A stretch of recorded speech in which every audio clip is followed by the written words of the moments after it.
মা আমি চলে এসেছি। ও তুই চলে এসেছিস? তা তুই কোথায় গেছিলিস রে আজকে? কেন মা, আমি তো তোমাকে বলেই গেলাম মিষ্টিদের বাড়িতে যাচ্ছি। মিষ্টিদের বাড়িতে? আচ্ছা, মিষ্টির সঙ্গে দেখা হয়েছিল তো? হ্যাঁ, মিষ্টির সঙ্গে দেখা হবে না কেন? মিষ্টি তো আমাকে জোর করে মিষ্টি এত এত মিষ্টি খাইয়ে দিল জানো মা। কত রকমের মিষ্টি তোমাকে কি বলবো, তারপরে সিঙ্গারা চপ কত কিছু খাইয়ে দিয়েছে। বাহ বাহ, তাহলে তো তুই রাতে খাবি না নিশ্চয়ই? না না, পেট ভরে আমি খেয়ে এসেছি। আর তাছাড়াও কাকিমা আমাকে না খাইয়ে ছাড়বে নাকি? ওই দেখো মিষ্টি ফোন করছে বলতে না বলতে। হ্যাঁ হ্যাঁ হ্যাঁ, মিষ্টি ফোন করছে, ধর ধর ধর। হ্যাঁ হ্যালো, হ্যাঁ মিষ্টি আমি বাড়িতে চলে এসেছি। হ্যাঁ হ্যাঁ চলে এসেছি। হ্যাঁ হ্যাঁ হ্যাঁ, রাখ রাখ রাখ। মিষ্টি,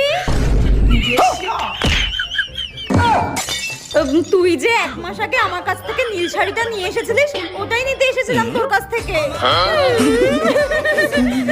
জানোয়ারের বাচ্চা জুতিয়ে তো খুলে গেছে।